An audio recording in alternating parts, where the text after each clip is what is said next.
Bueno, como anunciábamos, ya estamos aquí en Nada que Perder con el director ejecutivo del Instituto Pasteur de Montevideo, Carlos Battiani. Buenos días, Carlos, y gracias por visitarnos. No, buenos días a ustedes, buenos días a la audiencia y gracias a ustedes por la oportunidad de venir acá a charlar sobre el instituto. Para arrancar, decidir, Carlos, que nos decía fuera del aire que esperabas que este año fuera un poco más tranquilo que el post-pandemia, pero que arrancó con todo. Arrancó incluso más acelerado que el 2023, que era el año que nosotros pensábamos que iba a ser muy intenso, porque bueno, muchas cosas que no se pudieron hacer en la pandemia se recuperaron en el 2023. Pero bueno, se ve que nos adaptamos a un ritmo más loco todavía. Bueno, y hablando de eso justamente de aceleradoras y de arrancar con muchos proyectos, en febrero se presentó, ¿no?, esto de la primera capitalización del Lab Más, esta Company Builder, una constructora de empresas justamente que se pretende que desarrollen conocimiento científico. Queremos arrancar por tirar esa línea y que vos nos cuentes en realidad de qué se trata, cómo se financia, cómo se eligen. Perfecto.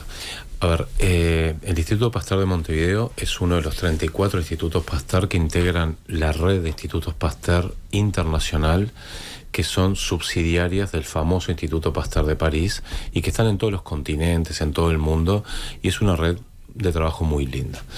Cuando llegó a Uruguay tenía como misión fundamental, seguimos teniendo hasta el día de hoy, hacer investigación fundamental, que ahora voy a explicar qué quiero decir con eso, en el terreno de la biomedicina, tanto animal como humana, como del ambiente, bajo el paraguas de lo que hoy conocemos como una salud. Eso fue un concepto que fue evolucionando en el tiempo y se puso más de moda sobre el 2013, 2014. Pero siempre, desde que yo volví de Estados Unidos al instituto, el eslogan que estaba en la página web del instituto era "La ciencia de hoy que cambia el mañana". Y ahí había una pequeña contradicción, porque de alguna manera los científicos de Sudamérica en particular, y digo Sudamérica porque hay algunos países de Latinoamérica que la realidad es otra por diferentes motivos, Cuba es uno de ellos, nosotros hacíamos muy buena ciencia, tratábamos de publicar nuestros resultados científicos en las mejores revistas arbitradas internacionales posibles, y eso es fundamental, ese es el trabajo de un científico, generar conocimiento. Cuando yo hablo de ciencia fundamental, es la ciencia que un científico hace para tratar de entender cómo ocurren los procesos en el área de trabajo que uno decida trabajar. En biomedicina es tratar de entender cómo funciona nuestro cuerpo, cómo funcionan los procesos que ocurren, etc. Pero a veces hay que ir un poco más allá y tratar de generar soluciones a esos problemas. Y ahí es donde nosotros veíamos que la ciencia de hoy que cambia el mañana era un eslogan, pero que no se iba a convertir en realidad. ¿Por qué? Porque primero, los científicos no estábamos entrenados para dar ese paso. Por otro lado, en Uruguay no había un ecosistema, y en Sudamérica no había un ecosistema que nos permitiera hacer lo que hacen los países del norte, que utilizan a la ciencia como el gran motor de desarrollo para ser países más desarrollados, más justos, con trabajos de mejor calidad, etcétera. Voy a hablar ahora de nuestro ex director, presidente del Consejo de Administración del Instituto Pasteur de Montevideo, del profesor Ricardo Pascale, el que ustedes saben venía haciendo una gran evangelización en cuanto a la importancia del conocimiento como la moneda de cambio que va a determinar qué países se van a desarrollar y qué países no nos vamos a desarrollar, y cada vez vamos a estar más rezagados, o como él decía, vamos a estar más divergentes con los países del primer mundo. ¿Y esto a qué se debe? A que la cuarta o la quinta revolución tecnológica es la revolución del conocimiento. Hoy está meridianamente claro, esto surge de más de 100 años de investigación en el área de las ciencias económicas, que los países que se desarrollan, los países que logran incrementar realmente su Producto Bruto Interno y logran después hacer que las sociedades tengan más a disposición soluciones para sus problemas cotidianos, son los países que le dedican mucha investigación para tener mucha innovación y tener empresas cada vez mejores, más sustentables y más sostenibles en el tiempo. Ricardo visita el Instituto Pasteur de Montevideo en el año 2019. Nosotros ya hacía unos años estábamos trabajando en este modelo. A él le gusta mucho el modelo, y a partir de ahí, bueno, en una suerte de cofradía que generamos con él, él después se convierte en el presidente y nos dio una gran mano en entender el marco teórico. Y yo creo que todo esto surge un poco en esa necesidad que nosotros vemos de que Uruguay no se pierda la cuarta revolución, que es la revolución del conocimiento, la economía del conocimiento y la sociedad del conocimiento. Y hablemos ahora de la selección de 4 empresas. ¿Hay una proyección de cuántas se seleccionarían por año? ¿Hay un número definido? Sí, obviamente depende mucho de la calidad de los proyectos que nos lleguen a la mesa. Nosotros hacemos llamados internacionales. Esto no es una creadora de compañías para proyectos del Instituto Pasteur de Montevideo. Todo lo contrario, nosotros hacemos llamados internacionales. Buscamos captar proyectos de Uruguay, de cualquier institución académica, de la región e incluso del mundo. De hecho, siempre jorobamos con Gonzalo Moratorio que él volvió a Uruguay en el 2018, 2019, finalmente se terminó instalando justo cuando empezaba la pandemia, debido a uno de estos proyectos. Él había ganado un concurso internacional que habíamos hecho en asociación con una incubadora argentina. Dicho eso, nosotros hacemos un llamado internacional, seleccionamos de todos los que se presentan, que son cientos de proyectos, seleccionamos unos 20 más o menos. De esos 20, después empezamos un trabajo más a fondo con una consultora internacional que tiene mucha experiencia en transformar proyectos científicos en protocompañías, en futuras compañías. Nosotros no pretendemos que los científicos dejen de hacer ciencia, al revés, queremos que hagan más y mejor ciencia. Que ayudados por un equipo multidisciplinario también miren el costado del mercado, el costado de qué solución puedo dar con este descubrimiento que es único, porque nosotros pedimos que esté protegido por propiedad intelectual, por tanto tiene que ser único a nivel mundial, y bueno, y desde ahí lanzar una compañía, nosotros le llamamos de clase mundial.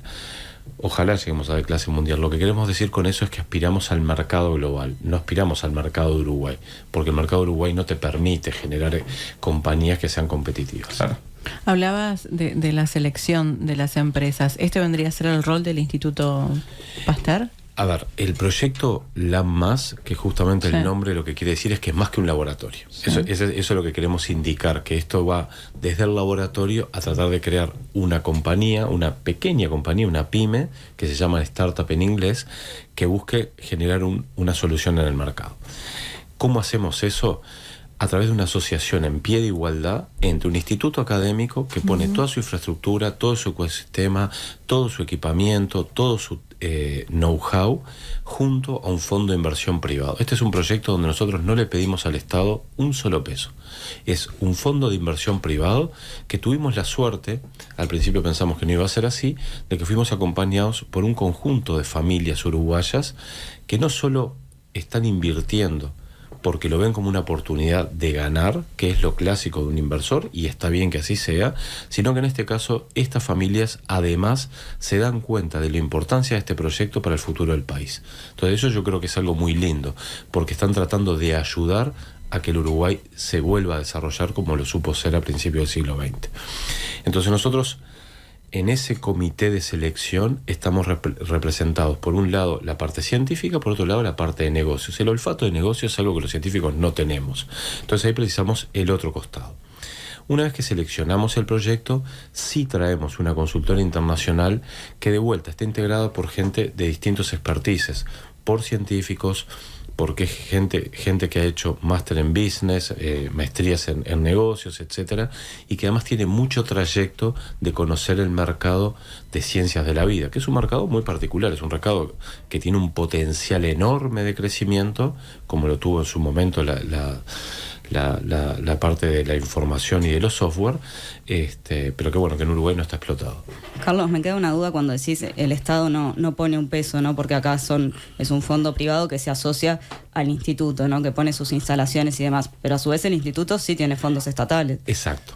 Está muy buena la pregunta, te agradezco porque quizás no fue del todo feliz mi apreciación.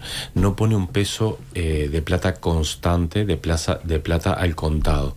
Justamente reconociendo la inversión que hace el Estado y que ha hecho durante 18 años en el Instituto Pasteur, pero durante más de 100 años en la Universidad de la República, es que nosotros, cuando proyectamos la creación de la empresa, y esto es algo bien innovador a nivel mundial, en la distribución de acciones de la futura compañía, le reconocemos una parte a los inversores, le reconocemos una parte muy importante a los científicos fundadores, a los que tuvieron la idea, a los que hicieron el desarrollo del conocimiento, etcétera, pero también reservamos una parte para las instituciones que albergaron a esos científicos y que por tanto son la dueña de la propiedad intelectual. Esto es algo muy técnico, pero que es así.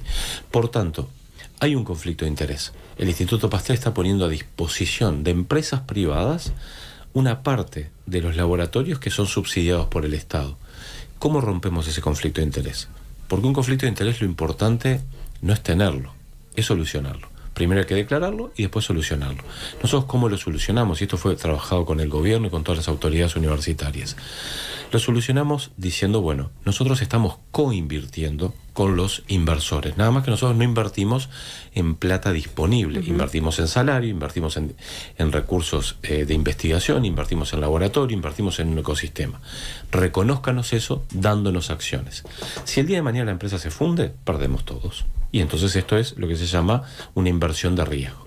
Si el día de mañana la empresa le va bien al científico, le va bien al inversor, le va bien a la institución académica. Y eso yo creo que es muy importante, porque eso es lo que empieza a alimentar el círculo virtuoso entre la generación de conocimiento, que es algo fundamental, y la valorización del conocimiento, que también es fundamental, porque nosotros necesitamos crear puestos de trabajo para nuestros futuros científicos que hoy se reciben y no encuentran más lugar en la academia. La academia está saturada. Entonces se van. Entonces hoy Uruguay tiene un modelo que es: generamos recursos humanos altamente calificados y los exportamos. El modelo nuestro pretende hacer otra cosa. Pretende generar recursos humanos altamente calificados, traer recursos humanos altamente calificados de la región, pero retenerlos en Uruguay. ¿En qué ámbito? En el ámbito privado, en empresas que sean privadas. Si nosotros miramos indicadores a nivel mundial, los países desarrollados, esos países que nosotros miramos y decimos, che, ¿cómo me gustaría que Uruguay estuviera en esa lista? Muchos europeos, asiáticos, etcétera, esos países, el 70% de los científicos trabajan en empresas privadas. Y más de la mitad del capital que se invierte en investigación y desarrollo e innovación son capitales privados. Nosotros esos números los tenemos muy mal. En Uruguay más del 90% de los recursos los pone el Estado y los científicos trabajamos básicamente solo en el ámbito público. Esos números los tenemos que ir revirtiendo.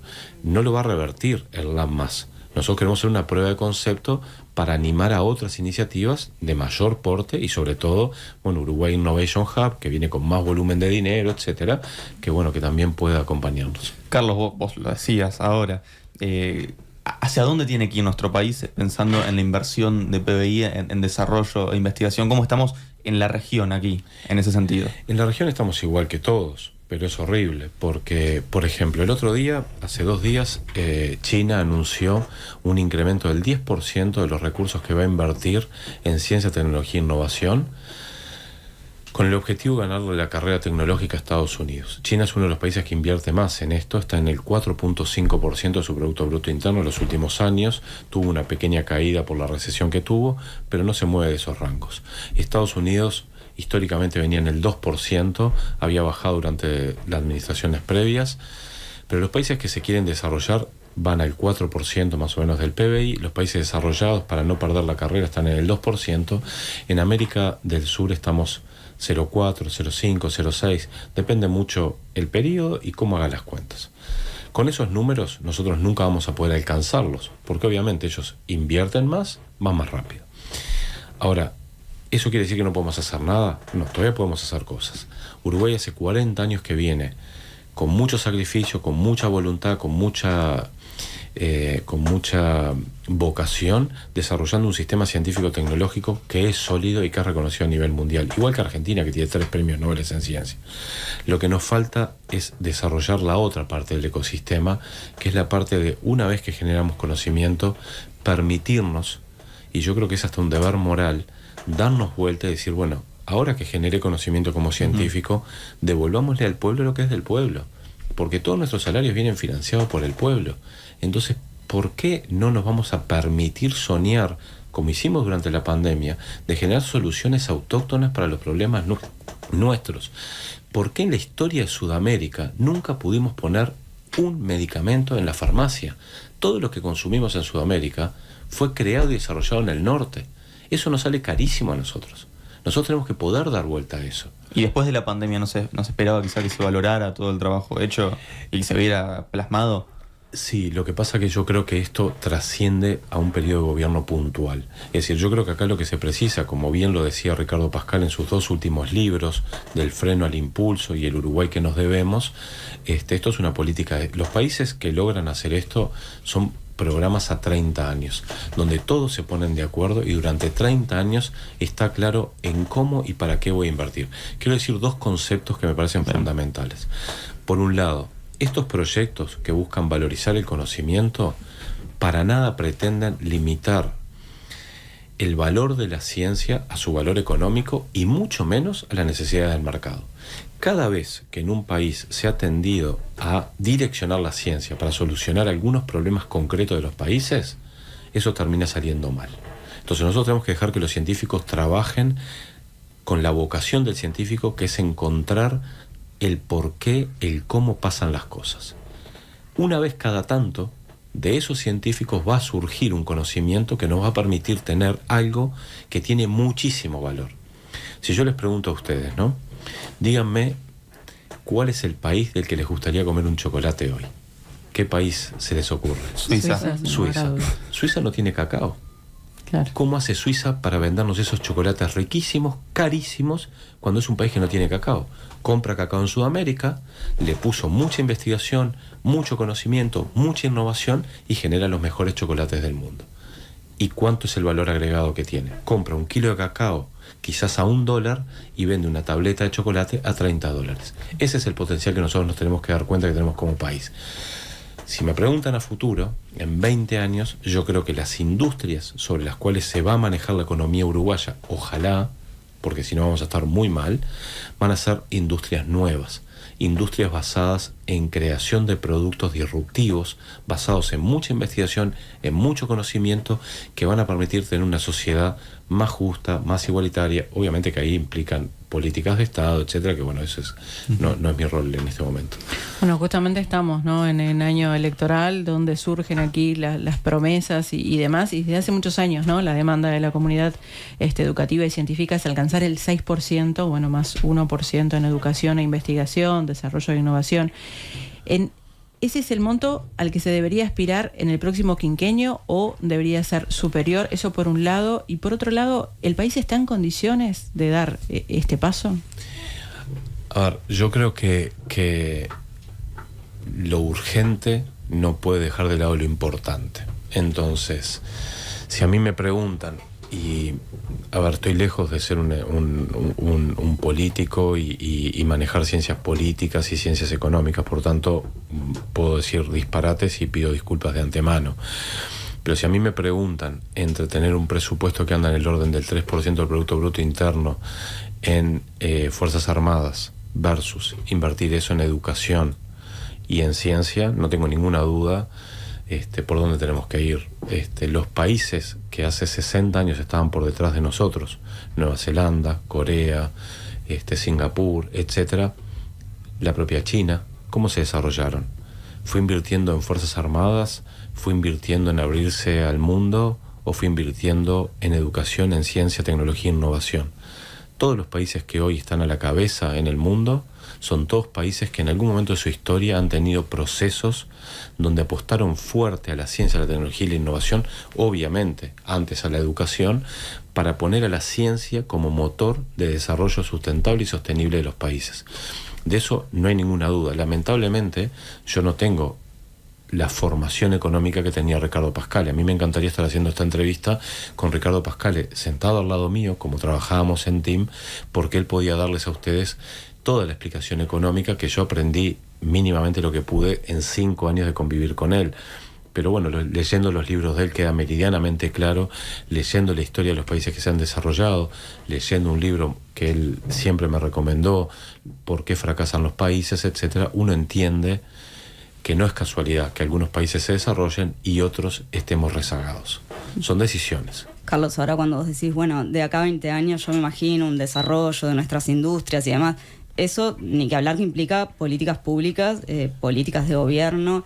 ¿Ves la posibilidad justamente de que los partidos políticos, de que el Estado desarrolle?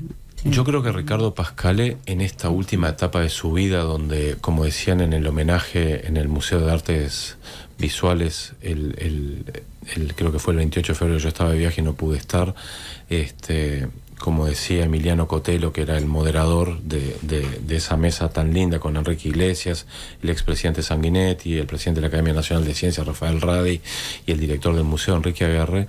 Emiliano decía, Ricardo cambió. Cuando él era presidente del Banco Central, no hablaba, no aceptaba entrevistas. Y en esta última etapa, en estos últimos 4 o 5 años, él estaba como evangelizando. Yo creo que Ricardo logró poner este concepto arriba de la mesa y hoy escucho a muchos políticos hablar de la importancia de la innovación, de la ciencia, la innovación y el desarrollo. Entonces tengo la esperanza de que en algún momento podamos hacer un pacto nacional, tanto en educación como en ciencia, tecnología e innovación. Si no logramos ponernos de acuerdo en esas cosas fundamentales, lo único que yo veo es que vamos a estar con ciclos oscilantes donde más o menos vamos a seguir más o menos igual. Y pensando en nuestro sistema científico, ¿qué debilidades tiene más allá de lo presupuestal? Bien, yo creo que el sistema científico uruguayo es un milagro. Así como está el milagro de los Andes, está el milagro de la ciencia, porque si tú pensás a lo que se ha llegado con la poca inversión que ha habido, realmente Uruguay está muy bien considerado a nivel mundial. Es decir, Uruguay publica los científicos uruguayos publican en muy buenas revistas arbitradas, los científicos uruguayos son reconocidos internacionalmente, los que hemos tenido la oportunidad de salir a hacer una parte de nuestra formación en el extranjero, nos encontramos en las mejores universidades del mundo sin sentirnos menos que nadie, tampoco más que nadie. Entonces estamos bien. Ahora, ¿cuál es el problema? Que yo creo que todavía no nos dimos cuenta de la importancia que tiene la ciencia para ser el motor de un desarrollo sustentable y sostenible para el país. Bueno, ahí justamente entra la cuestión de lo sustentable y lo sostenible, ¿no? Exacto. En contradicción con ciertos modelos de producción que hemos desarrollado. Exactamente, porque, a ver, a grandes rasgos, ¿no? En Israel, cuando ellos plantean el cambio de modelo, que es allá por el año 1985, ya con la Unión Soviética viniendo hacia abajo, y una cantidad de grandes científicos formados en la Unión Soviética volviéndose hacia Israel por un tema de religión. Israel era un país extremadamente pobre, que tenía producción de cítricos, casi que en una zona de desierto, no es un desierto, pero es una estepa como la Patagonia, 450% de inflación, y se plantean ir hacia una sociedad del conocimiento, hacia una economía basada en el conocimiento. 20 años después, Israel había cambiado completamente. Y eso lo hicieron basado en incorporar muy buenos científicos, pero en un programa. En un programa que tuvo una primera etapa que fue un fracaso, donde lo reanalizan, lo cambian y después es un éxito brutal. Hoy Israel es de los países que invierte más en ciencia, tecnología e innovación, pero no solo eso. Más del 50% del capital que se invierte en Israel para investigar viene de capitales extranjeros. O sea, hay otros países que ponen plata en Israel para investigar. Lamentablemente ahora estamos viviendo este conflicto Israel y Gaza, entonces, bueno, dejo por acá, pero digo, es muy importante a futuro darse cuenta de la importancia que tiene la ciencia como motor de desarrollo sustentable. ¿Por qué digo sustentable? Y vuelvo a Israel. Porque hay modelos extraccionistas donde uno se basa en extraer recursos naturales. Es lo que ha primado y es lo que parece ser la apuesta en algunos casos, claro, ¿no? ¿Y qué pasa con eso? Cada vez tenés menos. Cuando vos te pasás a un modelo del conocimiento, cuando vos generás conocimiento, cada vez tenés más. Y el conocimiento es infinito. Cuando vos armás un sistema que es capaz de generar conocimiento original de clase mundial, al otro día vas a tener más, porque los ecosistemas son fructíferos. Si nosotros logramos tener una masa crítica, otro indicador muy malo de Uruguay es que tenemos 10 veces menos científicos por habitante que lo que tienen los países desarrollados. Si nosotros lográramos tener un ecosistema fructífero, donde los científicos puedan trabajar en distintos lugares, en la academia, en las empresas públicas, en empresas privadas, en los institutos de investigación, pero incrementar el número de científicos, Uruguay generaría más conocimiento. Ese conocimiento muchas veces va a tener una traslación no económica, pero va a tener una traslación hacia la sociedad, y eso es muy importante.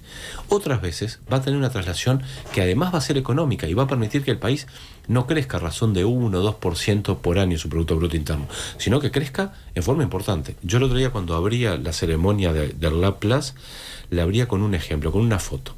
La foto de una fundación que se dedica a la investigación, que es Novo Nordisk, que fueron los que encontraron el primer medicamento en 50 años para el tratamiento de una enfermedad que es devastadora, que es la obesidad. No es un problema estético, es una enfermedad declarada enfermedad en el 2013 por la Asociación de Medicina Americana.